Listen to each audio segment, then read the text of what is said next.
Mari kita dalami lagi berkaitan dengan istighfar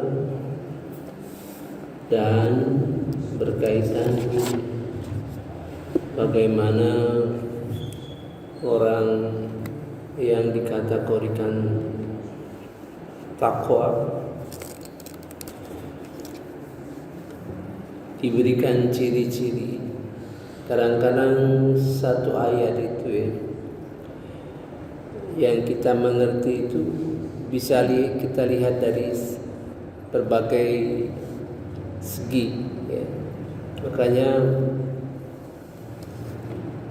menurut Pak Quraish Shihab, ayat Al-Quran itu seperti berlian. Kalau kita lihat dari sisi kiri, sinarnya lain. Dari sisi kanan, sinarnya lain. Semakin dalam pengetahuan kita, apabila satu pengertian tidak bisa dijangkau oleh orang-orang tertentu, maka pengertian yang lain bisa dijangkau oleh orang lain. A'udzubillahi minasyaitonirrajim. Bismillahirrahmanirrahim. Satu, tauhid.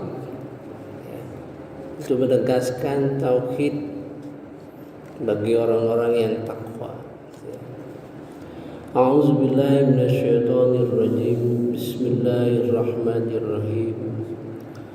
Sesungguhnya pelindungku adalah Allah yang telah menurunkan kitab Al-Quran. Dia melindungi orang-orang saleh. Ini penegasan.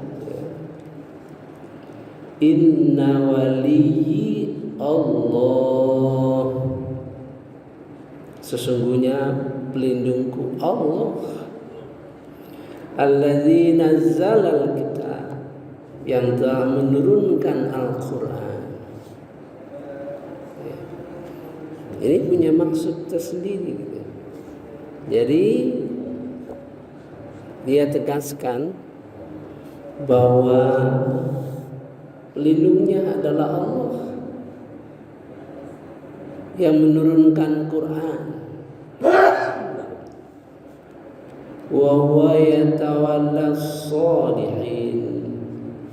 Dia yang melindungi orang-orang yang saleh. Ada proses itu. Proses Al-Quran kemudian menjadi orang-orang yang saleh.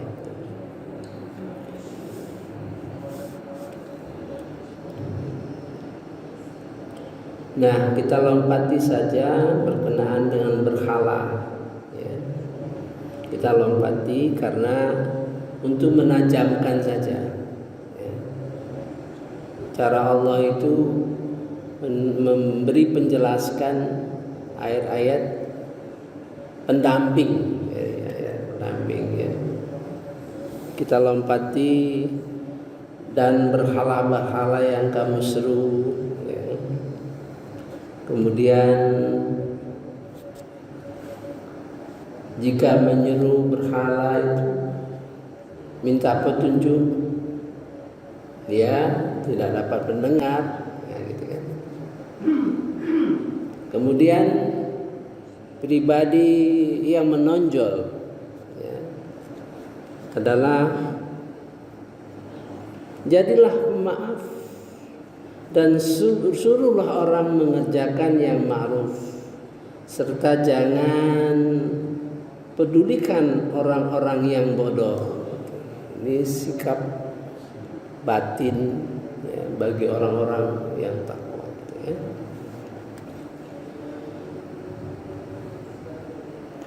Khudhil afwa, berilah maaf dan suruhlah melakukan kebaikan.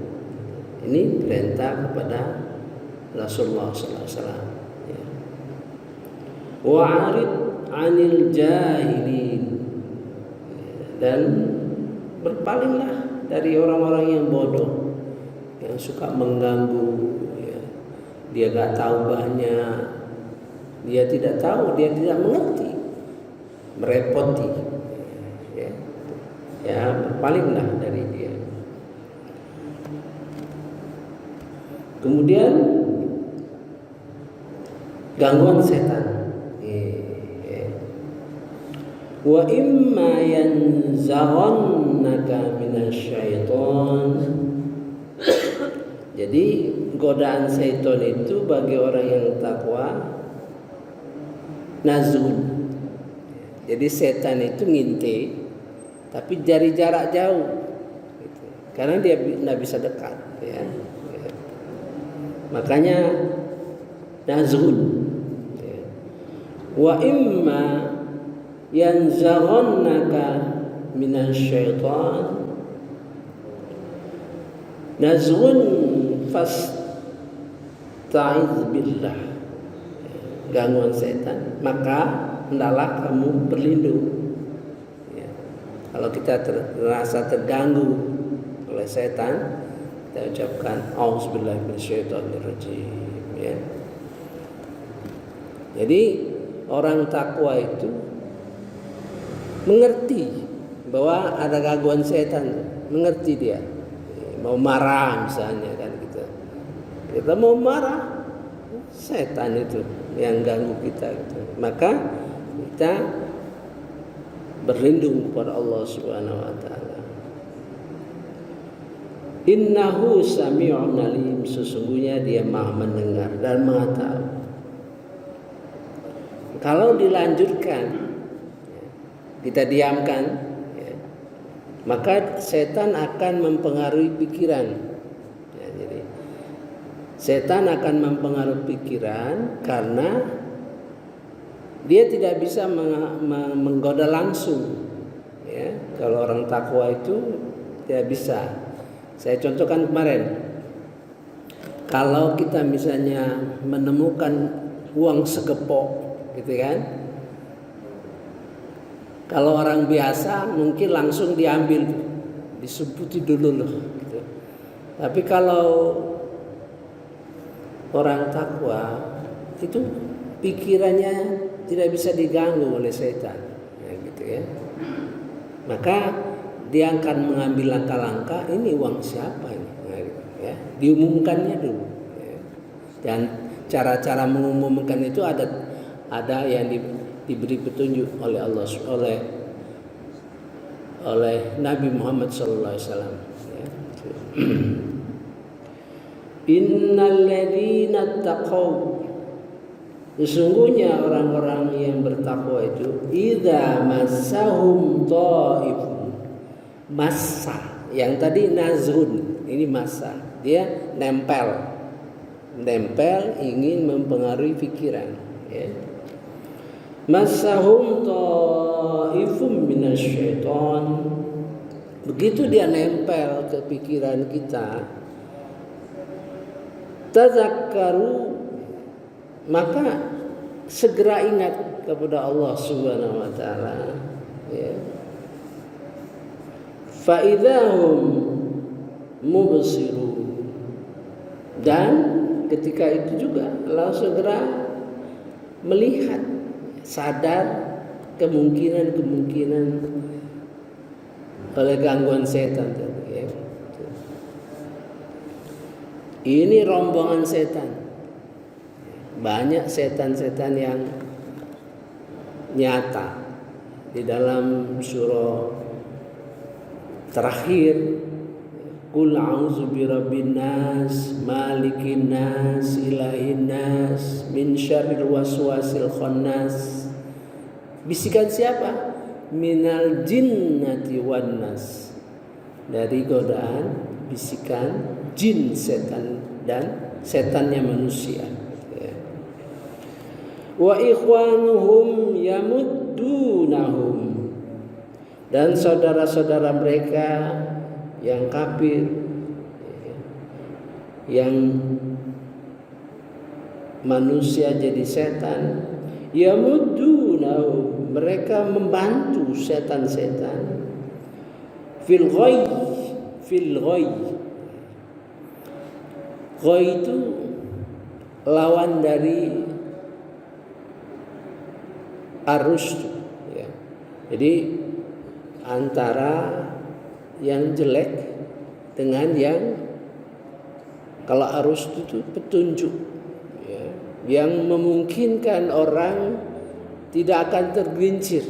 Sebaliknya fil ghayy summa la yuqsirun, ya, namun mereka tidak bisa menundukkan, ya, tapi terus menerus menggoda, gitu.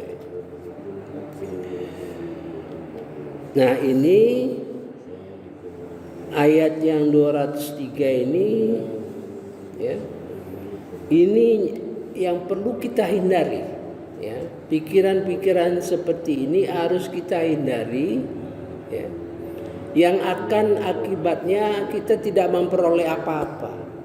Misalnya, ya, kalau kita berpikir kayaknya Al-Quran ini gimana, rumit ini Al-Quran ini, ya, sudahlah, belajar aja baca, susah kalau mau mengertinya itu. Ini bahaya ini, ya. Di dalam Al-Quran ada 2 tempat. Kalau seorang seperti itu, fala yastati'una sabila, enggak akan ketemu jalan kita, ya. Memahami Al-Quran tidak akan ketemu jalan karena sikap kita. Kalau kita mau, waduh penting sekali Allah, supaya Al-Quran ini semakin aku, berilah pertolongan, ya, untuk mengerti Al-Quran ini, insya Allah dibukakan jalan. Tapi kita kalau bersikap seperti itu, 2 tempat yang berbahaya yang pernah saya baca, dan 2 ayat itu sama persis, ya. Nanti kita lanjutkan. Wa idza ta'lam ta'tihim wa idza lam ta'tihim bi ayah, dan jika kamu Muhammad mendatangi mereka dengan suatu ayat, mereka berkata, qalu laula tabaitaha, mengapa tidak membuat sendiri ayat itu, ngapa nggak ngarang sendiri, gitu. Karena lama tidak memberikan ayat, tidak turun misalnya, dia bikin, nggak bikin sendiri, nah gitu, ya. Artinya dia berpikir ayat Quran itu dibikin sendiri oleh Rasulullah SAW. Itu yang pikiran yang seperti itu, ya, yang bisa mengakibatkan bagi kita juga akan ada masalah. Kalau kita punya sikap, katakanlah, wah sulit ya, ya sulit, ya. Atau rumit ya Al-Quran itu, berbahaya bagi kita, ya. Tidak akan menemukan jalan. Fala yastati'una sabila, tidak akan ketemu jalannya. Tapi kalau kita, bagaimana ya belajarnya ya, bagaimana ya belajarnya, siapa ya, insya Allah Tuhan akan memberikan jalan. Qul innama attabi'u ma yuha ilayya mir rabbi, katakan sesungguhnya aku mengikuti apa yang diwahyukan kepadaku dari Tuhanku, ya. Hadza basairu mir rabbikum, Al-Quran ini, ya, adalah bukti-bukti dari Tuhan kalian. Wa hudaw wa rahmatul liqaumin yu'minun, dia menjadi petunjuk dan rahmat bagi kaum yang beriman. Wa idza quri'al Qur'an fastami'u lahu wa ansitu la'allakum turhamun, apabila dibacakan Al-Quran, macam-macam dibacakan itu, ya. Pokoknya kita mendengar, diperintah fastami'u lahu wa ansitu la'allakum turhamun. Ini terjadi perubahan dhamir. Ya. Di sini la'allakum turhamun langsung ya. Ya. Wa idza quri'al Qur'anu fastami'u lahu wa ansitu la'allakum turhamun. Dia berubah. Dia bicara kepada kita yang langsung. Karena ini mudah dipahami apabila dijelaskan Al-Qur'an ya. Diberikan pengertian-pengertian. Dengarkan. Mudah-mudahan kamu mendapat rahmat. Rahmat dalam arti kita mudah mencerna Al-Quran, senang kita mendengar, ya, hati kita terbuka, ya, mudah menghafal Quran, mudah menghafal ayat Al-Quran, mudah dimasukkan dalam hati, mudah juga dilaksanakan. Ya. Sekarang doa, ini doa atau membaca Quran. Wazkur rabbak, ya, dan ingatlah, sebutlah nama Tuhanmu, termasuk juga berdoa dan sebagainya. Fi nafsika tadarru'a wa khifata, dengan hati ya, konsentrasi ya, dengan rasa tadarru' tawadu ya, dan takut, wa khifata wa dunal jahar, jangan keras-keras ya, minal qaul, yang kita suarakan itu jangan terkeras-keras ya. Jangan lembut, lunak bahasanya gitu ya. Bil ghuduwil wal asal,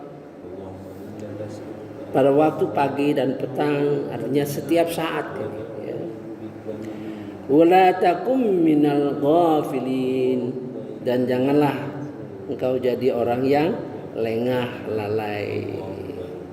Ya, penutup adalah innalladzina indaka rabbik, sesungguhnya orang yang berserta Tuhannya, dekat dengan Tuhannya ya, maka la yastakbiruna an ibadati, dia tidak merasa sombong ya, dari menyembah Allah, tidak bangga merasa bahwa ibadahku paling baik ya, paling sempurna gitu. Tidak ada rasa bangga, malahan terbalik, rendah hati ya. Seperti misalnya bahwa Allah tuh memberitahu kita gitu ya, fawailul lil musallin alladzina hum an salatihim sahun. Mendengar itu kita rasa celakalah orang yang sembahyang tapi di dalam sembahyangnya banyak kelalaian. Maka kita merasa ya, segala segi hal-hal banyak lalainya, sehingga mohon pertolongan Allah untuk memberi kita pengetahuan, jalan-jalan, sehingga kita bisa sembahyang khusyuk. Dengan bertahun-tahun, berpuluh tahun dengan sembahyang itu, dengan kegiatan rutin seperti itu, kita tambah ilmu, tambah apa, sehingga kita menjadi berilmu, sehingga ilmu itulah mendorong amal-amal yang baik. Wa yusabbihunahu, mereka bertasbih menyucikan Allah, walahu yasjudun, dan hanya kepada mereka bersujud. Wallahu alam. Saya kira mari kita cukup dulu, nanti kita lanjutkan dengan istighfar dalam konteks yang langsung. Kalau ini potensi untuk melakukan istighfar ya. Subhanakallahumma wa bihamdika asyhadu an la ilaha illa anta astaghfiruka wa atubu ilaik. Wallahu a'lam. Wassalamualaikum warahmatullahi wabarakatuh.